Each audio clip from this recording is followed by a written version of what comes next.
美股咧，其實我自己就覺得我有兩樣嘢係關注緊嘅。第一個咧就係、我覺得美國嘅經濟咧就可能會出現一個比較大嘅一個放慢嚟運作啊。咁呢個咧就會令到我哋對於股票市場咧比較擔憂啦。咁或者一個比較唔係咁中意啦。咁所以咧，我哋會建議大家留意翻呢個等陣先啦。留意翻啦，即係如果純粹 beta 方面嘅話咧，我哋係覺得美股嘅調整可能會再深啲。咁呢個係一個。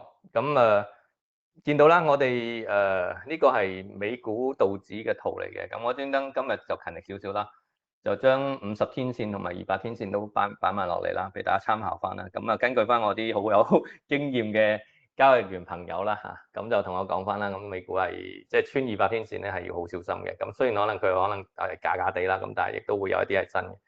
咁所以如果係真係嘅話咧，咁美股係喺呢方面咧係要注意啦。咁另一方面呢個 Nasdaq 啦，咁其實都喺個成個趨勢當中啦，2023年當中呢個大嘅趨勢當中，其實佢係即係有一個機會係比較麻煩啦。50天線同200天線嘅一個交叉會唔會出現啦？咁我會覺得即係大嘅邏輯或者宏觀嘅邏輯係有㗎嚇。即係首先美國嘅關稅戰咧，其實搞到大家即係雞毛鴨血啦。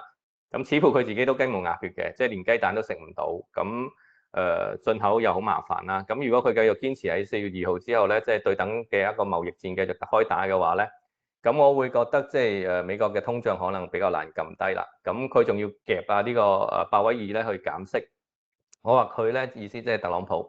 咁呢個夾呢個鮑威爾減息嘅話，其實佢冇減息空間嘅，因為通脹比較嚴重啊嘛。咁而雖然鮑威爾話呢個暫時性啦，但係我對佢講暫時性好有保留啊，因為上一次佢講暫時性就係2023、2021年、2022年話通脹係暫時性嘅。咁所以暫時性嘅話咧，咁其實就有機會咧，就係個通脹控制唔住，美國要加息，咁係會有一個比較大嘅災難啦。咁第二咧就比起上次更加慘嘅咧，就係佢個經濟活力咧係的而且確下降緊。咁所以咧，我哋會係對美股個一個部署咧係好謹慎，咁但係同時間我哋又會好興奮，或者第二個觀察點啦，唔好用興奮嚟形容，避免咧帶動大家情緒。第二個觀察點咧就係話嗰個一啲個別股票嘅一啲即係機會啊，咁譬如我頭先所講嘅 Meta 啦，係咪？咁我哋喺即係個分析理解角度啦，包括我哋香港人都係啦，好多喺呢個使用嘅過程當中，其實我哋係好中意佢嘅。咁Facebook 又好，IG 又好，都係屬於佢噶嘛，WhatsApp 都係佢噶嘛。咁呢一部分嘅話，呢一啲優秀嘅一個企業嘅話咧，其實佢個 valuation 如果係跌翻落嚟嘅話咧，我係會幾留意關注嘅。咁呢個咧 Google 方面咧，我就放棄咗啦嚇，即係我會覺得其實就即係佢嗰個 valuation 雖然係平，但係喺個即係 AI search 面前咧，即係傳統嘅 Google search 嘅話咧，會唔會備受挑戰咧？我唔知，咁可能唔會，可能會。咁但係咧，如果係有可能嘅話咧，即係唔清楚未來嘅情況下咧，倒不如唔好參與啦。咁呢個咧就係以前草率教落嘅，咁所以係咯。呢個 Google 就係咁啦。咁所以包括咗 Microsoft 啦，咁呢啲咧其實我哋都會覺得要即係關注耐少少。咁但係即係譬如 Nvidia 啊，咁呢啲咧其實如果佢真係足夠平嘅話咧，咁雖然個增長可能會放慢啦，但係足夠平咧就可以反映晒一啲好好嘅理由啦。咁譬如拼多多亦都係啦，咁我亦都一陣會重點分析拼多多俾大家聽啦。咁所以咧，我哋會覺得即係如果係咁計嘅話咧，我哋第二個焦點喺美股咧，就會係留意翻一啲即係七雄又好，偉大嘅企業又好啦。咁都如果有一個大深度嘅調整嘅話咧，咁我哋會係即係加以留意啦。咁但係當然就唔會建議任何人跟住我哋買任何股票啦。咁所以大家亦都要注意翻美股嘅調整風險啦。咁同埋你對本身個企業嘅理解同埋即係深入分析程度啦。唔該晒。咁你剛剛都講啦，即係拼多多嘅呢一份業績咧，你都同大家分享一下。好啊，咁拼多多份業績咧就係超乎預期嘅，咁就順便喺呢度帶一帶大家理解翻啦。我哋如果純粹從業務模式理解嘅話咧，我哋會中意騰訊多過拼多多好多嘅，因為拼多多係屬於電商嘅一個生意模式啦，咁就騰訊咧屬於一個社交媒體嘅生意模式啦。咁已經印證咗嘅一個咧就係嗰個社交媒體嘅商業模式咧係優秀過呢個電商嘅商業模式。咁電商實在太捲啦，太過競爭激烈啦。咁所以咧，我哋即使雖然係好中意騰訊啊、拼多多，但係我哋都對於呢一種風險，我哋唔可以視而不見嘅。咁但係 anyway，其實咧就如果話 ROE on 騰訊嘅話咧，2024年係19.9倍啦，19.9%啦，which 過去嗰5年咧就係18至22%啦，係巴菲特所講最中意嘅企業之一啦，即係企業個總額就係15%嘅 ROE 啦。咁拼多多咧就嚇死人嘅，咁就會係40.9% 嘅 ROE 啦。咁就佢竟然可以係即係做3000幾億嘅生意賺1100幾億，咁即係話個淨利潤率咧係去到31%，compare to 阿里巴巴嘅淨利潤率咧係18%，京東嘅淨利潤率咧係5%。咁啊 ROE 嘅話咧，其他阿里巴巴同京東咧就冇得比㗎啦。咁所以咧，我哋會覺得其實佢個經營能力係超強啦。咁如果話拼多多有咩優點嘅話咧，佢即係顯而見，即係發晒光嘅優點咧，就係佢個估值水平啦。咁大家睇到啦，佢依家嘅總市值咧大概係1750億嘅一個美金啦。咁但係咧，即係公司喺2024年年底咧已經係持有咗450億嘅一個美金嘅一個現金啦。咁舊年咧就賺咗150億嘅現金嘅一個利潤啦。咁所以咧就理論上咧5年之後啦，即係咁樣疊加啦。即係我哋假設拼多多唔成長㗎，留意啊！我哋係假設拼多多唔成長嘅，咁但係我亦都假設佢係會賺到繼續賺到舊年賺嘅錢啦。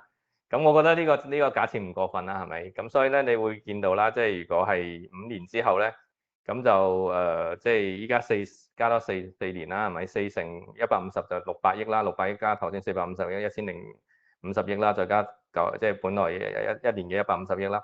咁就係大概係1300億嘅，咁就好接近呢個公司嘅總市值啦。咁當然啦，佢呢一樣嘢咧就係佢最大嘅吸引力嚇，即係平係硬道理嚟㗎嚇。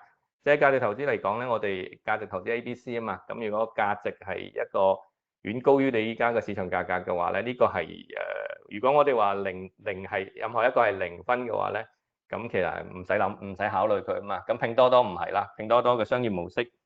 同埋佢個護城河喺邊度咧？護城河上面咧都要講一講俾大家聽啦。咁佢個護城河咧就係最主要就係個低價嘅心智嘅壟斷同埋佢個供應鏈嘅壟斷。咁要理解我頭先呢兩句説話嘅話咧，其實係可以做好多功課嘅。咁所以我話有時有機會講商業模式嘅時候咧，就同大家分享翻啲商業模式啦，好有價值嘅。分享商業模式係可以好有樂趣，同埋好考眼光，同埋好有戰略嘅定力嘅。即係你有分析完之後。咁所以拼多多咧就係低價心智嘅壟斷同埋個供應鏈嘅壟斷啦。咁其次咧就係個管理層啦，係咪即係管理層啦？咁個經營嘅質量啦，管理層係即係不斷係俾到一啲優秀嘅感覺俾我哋啦。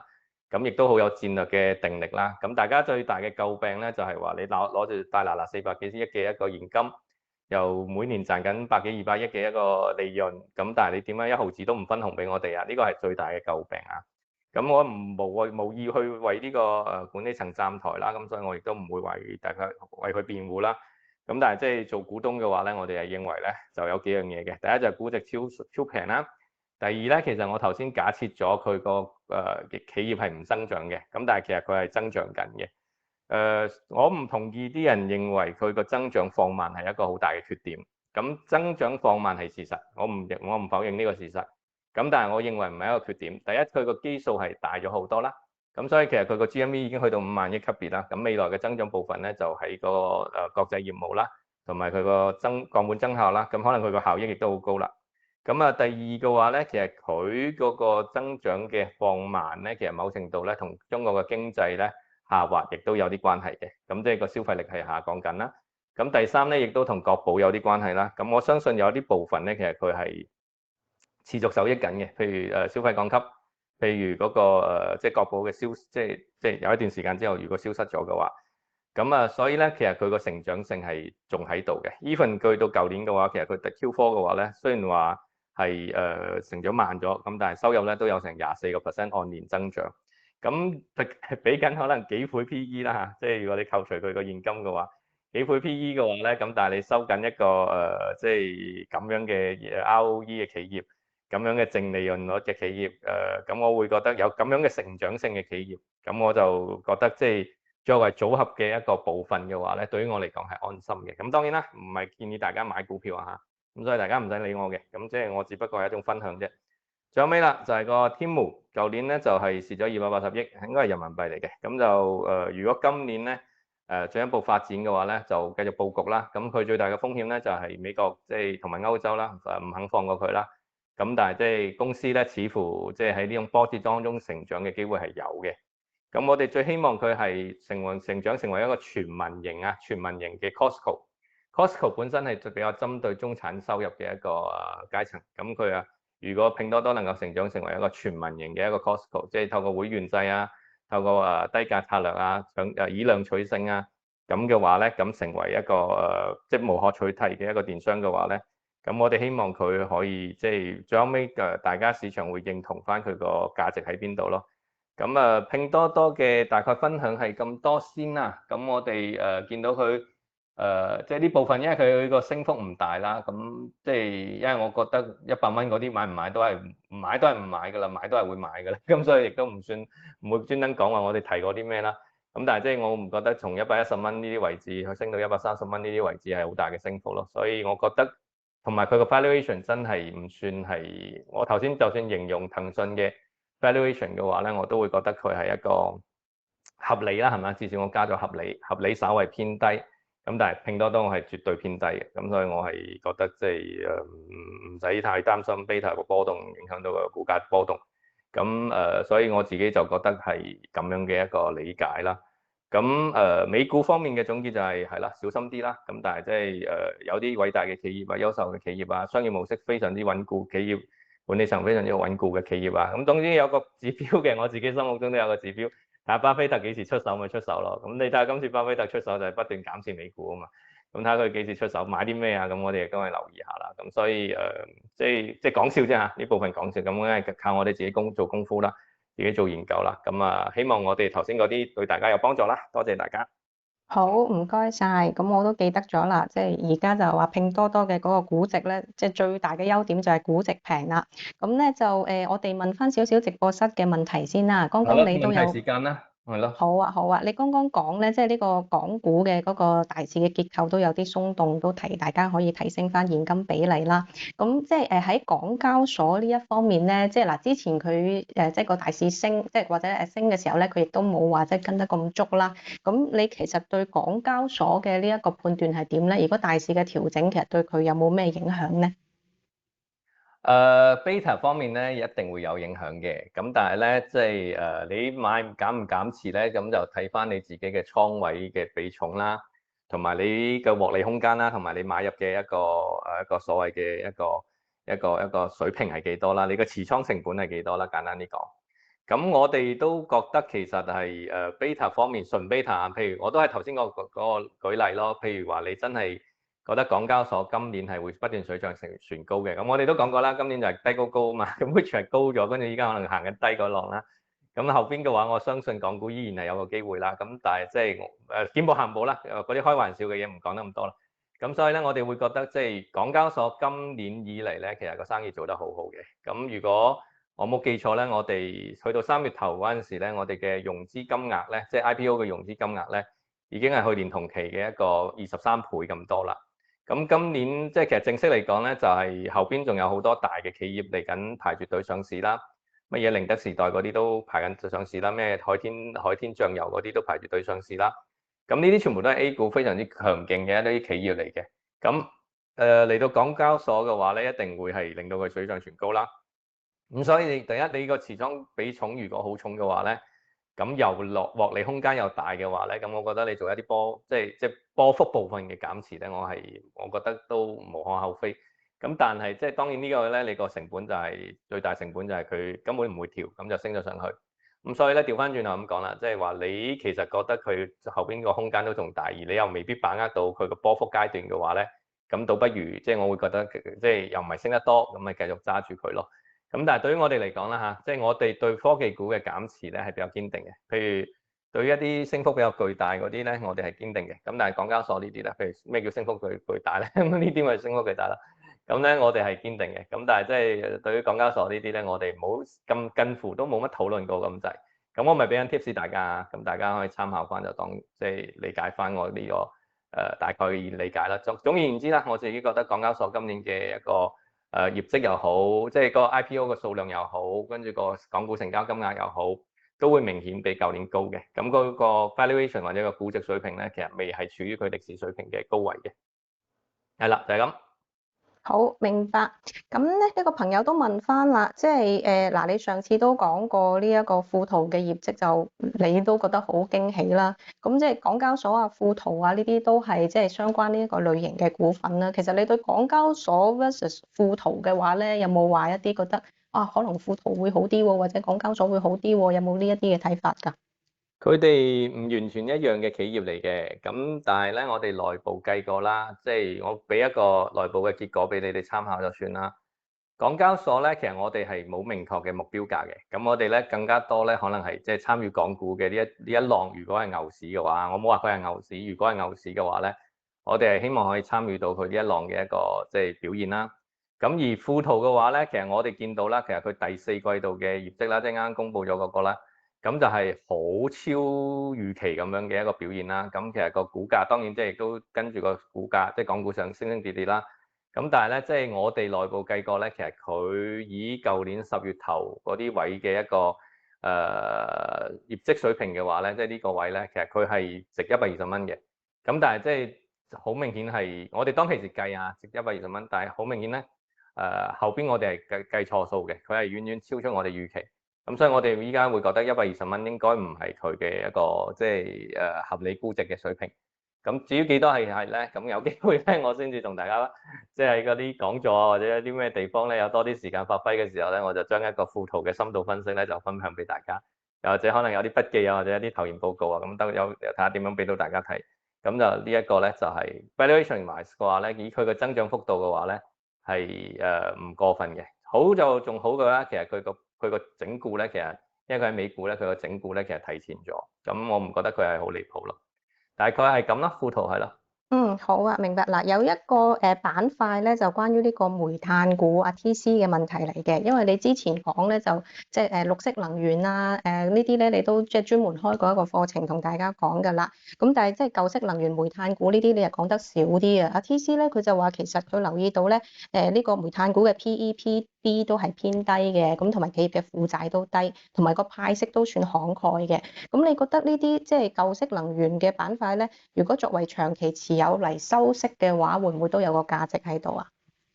我呢個唔係好夠膽好肯定答你，但係你一個咁樣嘅問題咧，就令到我諗翻起當其時1960年代，即係當美國嘅一個紡織業大幅度撤離咗嗰個美國嘅時候，咁即係轉咗為亞洲四小龍，咁啊巴菲特呢啲偉大嘅經營者，佢依然係好積極咁樣去買入呢個 Berkshire 嘅話咧，咁令到佢即係經營得好艱辛嘅一個過程啦。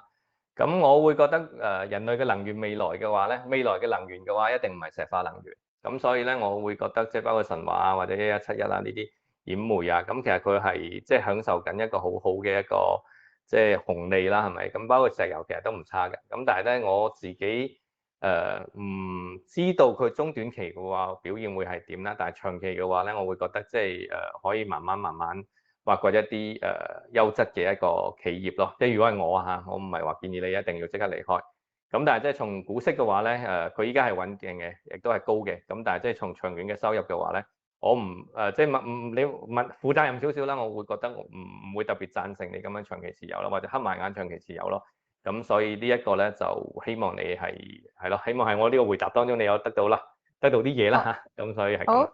好，唔該。嗱，尋晚有華晨就派咗業績啦，同埋都話唔派息啦。咁啊，阿龍 Sir，你之前都有分析過呢個華晨咁啊，即係佢其實有個派息政策出嚟咁啊。咁但係今次咧，佢又唔派息喎。咁如果從呢一個即係管理層嘅分析角度，會唔會都側面咁樣反映咗？管理層係咪誠信都有少少問題咧？係啊，佢嗰個解釋好有趣啊！佢話我哋舊年已經派咗特別多嘅股息俾你哋啦，所以我哋都唔可以話冇派50%啦。咁其實即係我哋普遍市場上面，我諗冇人係咁理解嘅。我哋嘅理解係話，你嗰個係特別股息嚟㗎嘛，你個經營利潤應該係有一個應該30億鬆啲嘅一個經營利潤，點解你點都要派翻15億俾我啦？即係我哋冇人唔係咁諗嘅，咁但係即係佢結果咧就唔派啦，唔派咁咪唔派咪等下次咯。咁即係我哋做股東係好被做小股東係好被動嘅。咁有少少數據同大家分享或者參考翻啦。咁佢派完特別股息，即係個1蚊雞之後咧，其實都仲有50億嘅現金嘅。咁就舊年賺咗30幾億啦，人民幣啦，或者43億嘅港幣啦。咁其實即係計埋嘅話咧，都應該如果順利嘅話咧，未來2-3年佢亦都再繼續賺到40億嘅話咧，咁佢個現金咧可以係一路提升到去百幾億嘅，即係譬如3年3、4、12啦。就82億啦，加埋依家50億啦，咁大概都170億，即係我哋群入邊計出嚟嘅數嚟啊！我借用咗啊，多謝大家貢獻啊！咁所以咧，我哋同行群嘅質量好高咧，咁所以咧，我哋見到啦，咁即係仲高過個市值啦。但係問題嚇，如果有個風險咧，就係話如果個管理層真係咁衰格嘅，咁即係一路都猛派嘅，咁我哋係有個風險咧，就係會一路唔知等到幾時啦，咁就即係短炒變長揸啦。咁當然啦，我冇叫大家短炒㗎嚇。咁就如果我哋從另外一個角度諗啦，即係亦都係我哋即係有啲好朋友分享㗎啦。咁就係個缺口問題啦，即係負債缺口問題啦。咁華晨嘅母公司咧，仲有42億嘅負債缺口嘅。咁如果佢喺未來到期，因為佢冇到期日，咁未來到期要還嘅話咧，咁其實理論上，因為佢按翻個持股比例嘅話咧，公司仲要派140億嘅一個現金股息俾佢，佢先有錢去還嘅。咁從呢個角度去睇，我哋又唔係太過悲觀喎，咁所以咪即係當然啦，一樣建議大家唔可以一注獨得啦。咁但係如果真係有嘅話咧，我又覺得即係佢係有誘因同埋有資金同埋有動力，係即係呢個持有咧唔會太差啦。咁我會覺得就算咁，但係即係買唔買嘅或者繼唔繼續增持咧，其實就個人嘅問題啦。我哋呢度就唔回應啦。咁我哋分享下呢啲咁嘅角度啦。咁啊華晨嘅話咧喺我哋嘅持倉當中咧，相對係多少少嘅，咁但係所謂相對多少少咧，只不過係多個觀察倉多少少啦。咁我唔方便透露個具體數字啊，咁所以大家即係要注意翻啦，即係所有嘅嘢其實都係一個組合嘅管理咯。咁我唔會覺得佢太高風險嘅。咁有啲市場嘅因素咧，有啲人話會因為個沽空比重好大啊，咁又或者係咯，即係個情緒太差啊，咁嗰啲你自己去把握機會啦。咁出入嘅話，我覺得都可以留意翻佢個即係派息嘅價值咯。咁嗰啲新世代嘅話咧，咁2027年啊或者2026年啊，亦都會推出啦。咁呢一部分咧，亦都可以關注。咁觀察倉多少少，記住我呢個講法。咁所以咧，唔好太過即係相信某個人嘅一個分析或者將個即係人哋嘅描述嘅結論咧，就當成自己50%持倉嘅理由。呢個咧係好危險㗎。我係希望喺龍青直播室或者龍青嘅呢個交流當中咧，不斷帶出咗呢一種咁樣嘅，因為我哋分析完咧，或者一定會有一個傾向性嘅。最後尾個結果咧，就係因為佢係吸引我先會落注嘅。咁如果我都唔落注，咁我又何必喺呢度同大家分享咧？咁所以變相咧，我哋係組合管理嘅時候咧，大家係一個一注獨得咧，咁嗰個落差咧就會形成咗你哋好多嘅即係情緒啦。咁贏嘅時候咧就會特別高興，輸嘅時候咧特別唔開心。呢種咧係唔希望喺龍青嘅一個同行群入邊或者同行者當中咧出現嘅。咁呢個咧係語重心長嘅交代嚟㗎。咁希望我哋即係越做越有啦，長行長有啦嚇。多謝大家。係啦，都要關注翻呢個組合管理。咁嗱，你之前咧都有講過呢一個即係保險股啦，即係都話大家可以關注㗎啦。咁呢一個 Lydia 咧，佢就問啦，即係平安嘅話咧都發咗業績啦，咁績後咧都係下跌嘅。其實呢個係咪都係受呢個 beta 影響咧？係咪佢份業績其實都唔差㗎？係啊，佢業績唔差㗎，咁同埋佢有啲子公司嘅拖累咧，都令到佢係個業績未係完全反映出嚟。咁但係即係從國家嘅政策角度講啦，我哋會覺得今年嘅話，就算今次港股 A 股會調整都好啦，我唔會覺得係一個即係頭先都講過啦，但係我好驚我啲信息模糊咗或者模棱兩可咗，咁所以咧我冇強調咗嗰一部分，咁所以我會即係依家補充翻少少咧，我會覺得即係港股或者 A 股都好啦，即係慢牛或者一個比較健康嘅一個資本市場嘅發展咧，係一個我自己比較堅定嘅一個睇法嚟嘅。咁至於因為我都希望大家不斷累積財富㗎，唔希望即係見財化水㗎。咁所以我哋中短期咁樣可能講緊2-3個月嘅一個整固嘅話咧，我哋都喺呢度直播室度，因為有呢個姻緣啦，咁同大家都分享翻。咁但係即係中長期啦嘛。咁所以嗰個資本市場嘅上升咧，對保險類嘅股票啊，或者平安係嘅一個內部嘅結構嘅整固咧，其實可能都唔太差嘅。咁個估值嘅水平咧都唔高啦。咁所以大家應該要着重嘅咧，或者即係相對輕，即係擺多少少時間落去咧，就係個長遠嘅價值體現啦，或者個機會啦，個實現啦。咁日日計住今日賺10%，聽日蝕落5%嘅話咧，會好辛苦，好辛苦。咁所以今日我呢件衫叫 hea 啊，咁所以係一個 hea 生活啦。係喎，係喎，好啊，好啊。嗱，咁我問埋最後一條問題啦。咁之前咧，你都有同大家講過，即係 Tesla 可能到200蚊到，我哋可以留意咯喎。咁都有2個朋友都係問翻 Tesla 嘅。咁你呢一個睇法有冇變啊？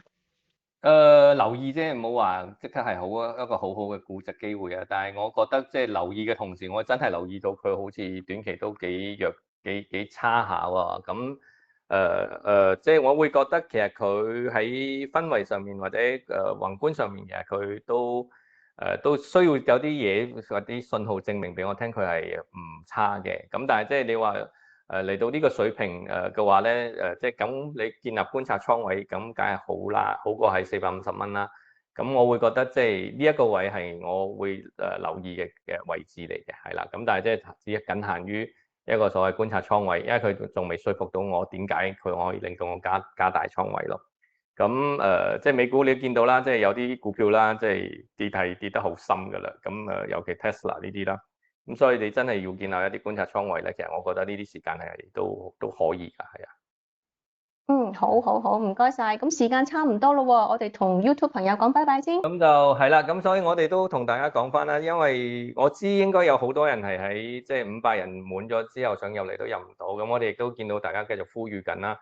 咁所以咧，我哋即係冇辦法，咁我哋亦都希望放大到，咁所以有機會咧，我哋未來咧可能即係喺直播室呢度嘅直播咧，就會有一個按次咧，就收翻一個象徵式嘅費用啦。其實象徵式都唔係象徵式㗎啦，就係話幫我哋去 support 翻我哋呢個華為雲。咁因為我覺得私域嘅話，我哋或者呢種咁樣嘅彩蛋部分咧，係個價值仲高過個純粹個直播部分嘅。咁所以咧，我希望保留嘅。咁所以咧，如果大家唔反對嘅話咧，或者都支持我哋嘅話咧，我哋就會有一個咁樣嘅處理。咁就可能即係如果長期都唔夠500人咁樣，我哋咪開放翻俾大家咯。咁但係如果 over 咗500人，我哋真係冇辦法，因為嗰個華為雲嘅成本真係好高好高嘅。係啦，係啦。咁亦都好嘅，因為我見到嗱，我哋未講完咧，大家已經即係急急腳咁走嗰啲咧，咁我覺得希望嗰啲人應該第二時都唔希望即係俾錢直播噶啦，咁所以咧，我哋亦都可以留翻啲機會俾其他想入嚟嘅人，係啦，咁啊，我都覺得係好嘅。好啦，咁啊，各位 YouTube 朋友，咁一樣啦，我哋即係完咗呢度啦，之後我哋仲有少少部分嘅一個回答環節啦，咁如果你都想參與我哋嘅同行群嘅話咧，咁參與我哋嘅直播室，即刻加入彩蛋時間嘅話咧。咁就歡迎大家即係掃一掃小助手嘅微信 QR code，咁咧就可以加入我哋嘅同行群。咁就多謝大家支持。咁各位亦都中意我哋節目嘅話咧，亦都希望你多啲 click like share 啦。咁啊，我希望越嚟越多嘅朋友可以因為我哋嘅存在咧而一個發家致富啦。咁多謝大家。好，唔該晒，拜拜。